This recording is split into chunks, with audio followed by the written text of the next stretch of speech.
Hi hello నమస్తే welcome back to Suman TV. ప్రస్తుతం మనతో పాటు ఉన్నారు అసిస్టెంట్ ప్రొఫెసర్ రామకృష్ణ గారు. సార్తో మాట్లాడండి.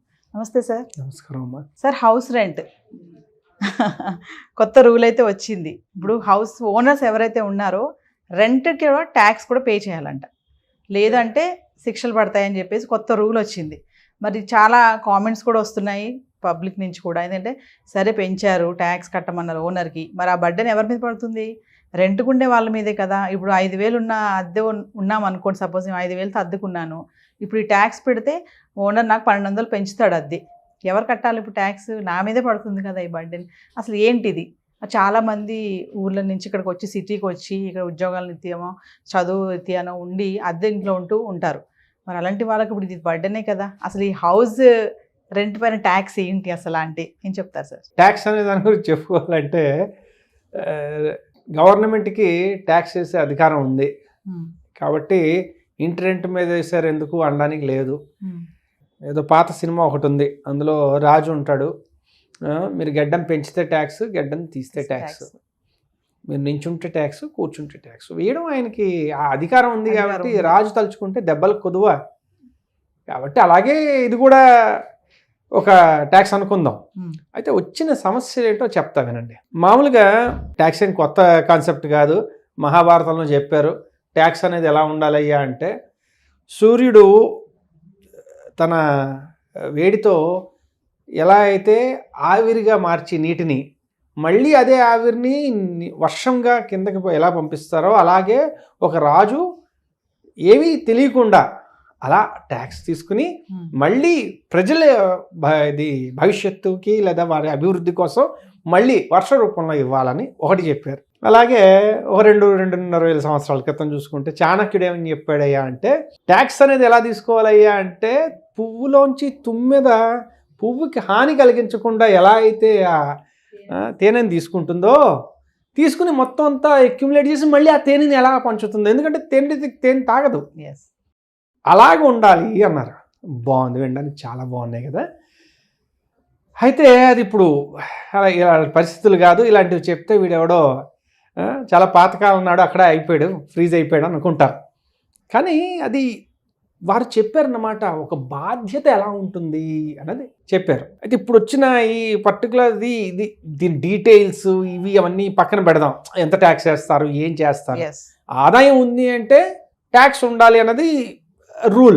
అది ఏదైనా అంటే అదొక బిజినెస్, అది అంతే కదా, ఆదాయం వస్తుంది కదా, అది అడగడం తప్పులేదు. సరే అడిగారు పోండి. వచ్చిన చిక్ ఎక్కడ ఉందో చెప్తా మెల్లగా. అంటే మీకు జస్ట్ ఉదాహరణకి చెప్తున్నాను. ఉదాహరణకి సపోజ్ మీరు ఒక ఇల్లీగల్ పని ఏదో చేశారు, లీగల్గా ఇది కాదు, కానీ ఆదాయం వచ్చింది. మీరు నమ్ముతారా లేదో ట్యాక్స్ కట్టాలి. మీకు ఆ విషయం తెలుసా? ట్యాక్స్ కట్టినంత మాత్రం అది లీగల్ అవ్వలేదు, కానీ మీకు ఆదాయం వచ్చింది కాబట్టి ట్యాక్స్ కట్టాలంటే ట్యాక్స్ డిపార్ట్మెంట్ తాలూకా ఇది చెప్తుంది.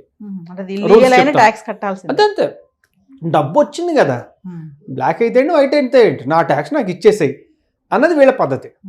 లీగల్ ఇల్లీగల్ మిగిలిన డిపార్ట్మెంట్లు చూసుకుంటాయి. అర్థమైందండి? కన్ఫ్యూజన్ అయినా అర్థమైంది సార్. ఇప్పుడు మనం ఈ పర్టికులర్ లెజిస్లేషన్ గురించి, ఒక ట్యాక్స్ రూల్ గురించి చెప్తే, ట్యాక్సులు వేయడం పెద్ద విషయం కాదు, దాన్ని ఎలా అమలు చేస్తాం అన్నది పెద్ద సమస్య. ఉదాహరణకి చెప్పుకోవాలంటే, భారతదేశంలో దాదాపు 3 కోట్ల చిల్లర ట్యాక్స్ కట్టేవాళ్ళు ఉండేవాళ్ళు 2013-14 సంవత్సరానికి. అది ఇప్పుడు దాదాపు 8 కోట్ల మందిగా చేరింది. 140 కోట్ల జనాభా ఉన్న దేశంలో 8 కోట్ల మంది ట్యాక్స్ ఫైల్ చేస్తున్నారు.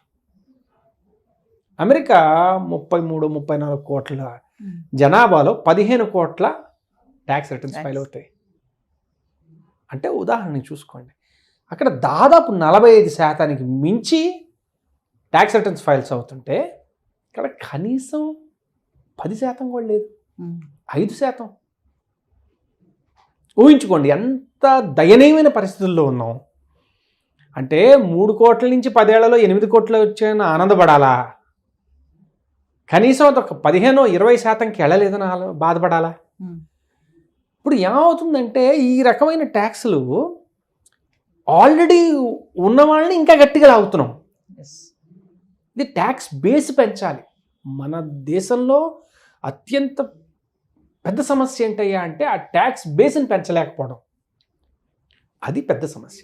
2, ట్యాక్సులు వేయడం కాదు, దాన్ని ఎలా ఇంప్లిమెంట్ చేస్తారు, ఎవరు చూస్తారు, రెంట్ ఎంత అన్నది ఇష్టం వచ్చినట్టు పెంచుకుంటూ పోతారు. దానికి ఏమైనా సీలింగ్ ఉందా? ఏముండదు. ఇప్పుడు ఒక అపార్ట్మెంట్ ఉంది, ఇప్పుడు మనం అమ్ముతూ కొంటుంటేనే దాని మీద ఏది అఫీషియల్ రేట్ అనేది లేదు. మీరు 1.5 కోటి కొంటారు, 75 లక్షలు చూపిస్తారు, 75 లక్షలు బ్లాక్లో ఇస్తారు అని ఉంది. అలాంటివి అవుతూ ఉంటాయి. అంటే ఏదో అన్నీ నాకు తెలుసు అని కాదు, వింటూ ఉంటాం కాబట్టి చెప్తున్నాను. ఓకే, జనాలు అలా చేస్తున్నాం అని విన్నాం. అయితే ఇప్పుడు ఇది కూడా ఇదే అవుతుంది కదా. ఒకటి అంటే మనం ఏం చేస్తున్నాం అంటే ఒక దాన్ని ఏమంటారు, జనాలకి ఇంకొక దారి చూపిస్తున్నాం. ఏంటి, ఇలా కాకుండా ఇలా కూడా చేయొచ్చు అని. ఇప్పుడు అందరూ ఓనర్లు ఇప్పుడు కొత్త బిజినెస్ స్టార్ట్ అవుతాయి. ఏంటి, ఈ దాన్ని ఏమంటారు, రెంటల్ అగ్రిమెంట్స్ తయారు చేసి ఒక కొత్త బిజినెస్ స్టార్ట్ అవుద్ది. దాని నుంచి ఎలా తప్పించుకోవచ్చు ఏమిటి. ఇప్పుడు అంతా ఆన్లైన్లో పే చేయాలా? లేదు, అప్పుడు ఆన్లైన్ కొంత, ఆఫ్లైన్ కొంత, ఎవరి మోడరేషన్ అది. ఇంకొకటి ముఖ్యమైన సమస్య ఏమవుతుందంటే భారతదేశంలో, అట్లీస్ట్ మన భారతదేశం లేకపోతే ఈ రకమైన కల్చర్స్లో ఎలా ఉంటుందంటే మీ ఆస్తి మీ పేరునే ఉండాల్సిన అవసరం లేదు. మీ భార్య పేరున ఉండొచ్చు, పిల్లడి పేరున ఉండొచ్చు, ఇంకెవరి పేరు మీదనే ఉండొచ్చు. వెస్ట్లో అలా కాదు, ఎవరిది వాళ్ళదే. చాలా మటుకు వాళ్ళ దగ్గరే ఉంచుకుంటారు. అలాంటి వాటికి ఇలాంటివి బాగానే ఉపయోగపడచ్చేమో, ఎందుకంటే నా ఆదాయం నాదే అని అర్థం. ఇక్కడ ఎవరి దగ్గరికి ఎవరి ఆదాయం వస్తుంది ఎవరికి తెలుసు, అర్థమైందండి. సో ఎగ్జిక్యూషన్లో చాలా సమస్యలు ఉన్నాయన్నమాట. అంటే ఒక రకంగా చెప్పాలంటే ఇలాంటి లెజిస్లేషన్స్ వల్ల గవర్నమెంట్ ఎంత డబ్బు అంటే ఆదాయ రూపంలో ఎంత తీసుకొస్తుందో నాకు తెలియదు, కానీ వాళ్ళకి వాళ్ళు చాలా హాని చేసుకుంటున్నారు. ఎలా అంటే ఒకటి, దీనివల్ల మీరు అన్నట్టు మధ్యతరగతి వాళ్ళు కానీ అందరూ రెంటల్గా ఉన్న ప్రతి వాళ్ళు చాలా ఎఫెక్ట్ అవుతారు, భయపడతారు. అంటే పిఆర్ పరంగా చూసుకుంటే already they are all affected. ఏమని, అయ్యో ఇదేమవుతుందో, ఇదేంటి ఇలా గవర్నమెంట్ చేసింది అంటే మీకు బ్యాడ్ నేమ్ వచ్చేసింది. 2, ఇందాక అనుకున్నట్టు కలెక్షన్ కానీ దాని తాలూకా రెగ్యులేషన్ కానీ చాలా పెద్ద సమస్య. దాని గురించి విధి విధానాలు ఇప్పటిదాకా లేవు, ఇప్పుడే వెంటనే చేయలేము. సో ఎగ్జిక్యూషన్ అనేది కష్టమైంది. 3, దీనివల్ల భారీగా ట్యాక్స్ బేస్ ఏమైనా పెరుగుతుందా తెలియదు. దాని గురించి ఏమైనా స్టడీ ఏమైనా ఉంటే మనకు తెలియదు, చదవాలి, దాని గురించి చూసి చెప్పాలి. అంటే ఏ రకంగా చూసినా గవర్నమెంట్కి ఇది పెద్ద లాభదాయకమైన పని అయితే కాదు. అదేందండి, కానీ చేశారు. మరి వారి విజ్ఞతకు మనం వదిలేయాలి. వారి ఆలోచన విధానం కరెక్ట్, ట్యాక్స్ ఎక్కువ పెంచాలి, రెవెన్యూ పెంచాలనుకోవడం కరెక్ట్. ఎందుకంటే వాళ్ళు చేసే చాలా స్కీములు కానీ ఎక్స్పెండిచర్ కానీ క్యాపిటల్ ఎక్స్పెండిచర్ కానీ కావాలి, సంతోషం. కానీ ఇది మనం గెలవగలిగే యుద్ధమేనా? దీనివల్ల మనకి అలాగే మన యొక్క ప్రజలకి ఏమైనా లాభం చేకూరుతుందా? అలా జస్ట్ అంటే లాభం పక్కన పెట్టండి, ఎక్కువగా నష్టం అయితే చేకూరకుండా ఉంటుందా? ఇవి వాళ్ళు ఆలోచించాలి. అర్థమైందండి, ఇలాంటివి ఏవైనా. ఇక్కడ ఏంటంటే సార్, ఈ హౌస్ రెంట్ ట్యాక్స్ వల్ల అంటే ఈ అద్దెలు అనేవి ఏమన్నా తగ్గే అవకాశం ఉంటుందా, పెరుగుతాయా, పెరిగే అవకాశం ఉందా? అంటే ఇది ఇప్పుడు రెంట్కు ఉండే వాళ్ళకి పెద్ద సమస్య సార్. ఇప్పుడు మీరు అదేదో సినిమాలో ఒకటి చెప్తాడనమాట, నువ్వు నాకు చెప్పాలనుకోవడం ఆశ, నేను వినాలనుకోవడం అత్యాశ అని. అర్థమైందండి, ఇది అత్యాశకి ఇంకా ఉన్నతమైన అత్యాశగా మారింది. ఇక్కడ తగ్గడం అంటూ ఏం లేదండి. ఎప్పుడో మనకి ఒక సామెత ఉంది, పెరుగుట విరుగుట కొరకే అని. అంటే మధ్య తరగతి పరంగా నేను చెప్తా, ధరలు పెరుగుట మన నడ్డి విరుగుట కొరకే, అంతే తప్పించి ఇంకా మిగిలివి ఏవి తగ్గవు. కాబట్టి ఎలా ఇదవుతుందో వారు ఆలోచించి పునరాలోచన చేసి ఓకే ఇలాంటిది కాదు, ఇది మనకి మంచిది కాదని వెనక్కి, ఎందుకంటే గవర్నమెంట్ టైం టు టైం అవి ఒక్కొక్కసారి డెసిషన్స్ తీసుకుంటుంది, దాన్ని వెనక్కి తీసుకుంటూ ఉంటుంది, అలాంటివి జరుగుతూ ఉంటాయి. కాబట్టి అది అలా జరుగుతుందేమో చూడాలి, లేదు దాన్ని ఎలా ఇంప్లిమెంట్ చేస్తారో చూడాలి. ఈ రెండు చాలా ఇంట్రెస్టింగ్ సిచ్యువేషన్స్. ఏదేమైనా ఈ హౌస్ రెంట్ ట్యాక్స్ అనేది సామాన్యుడికి అయితే మాత్రం కొంచెం భారం కలిగింది సార్, ఎఫెక్ట్. తప్పకుండా భారం. ఎందుకయ్యా అంటే ఏ రకమైన ట్యాక్స్ అయినా అది చివరికి కన్జ్యూమర్ చేతికే వెళ్తుంది, అలా పాస్ ఆన్ చేసి.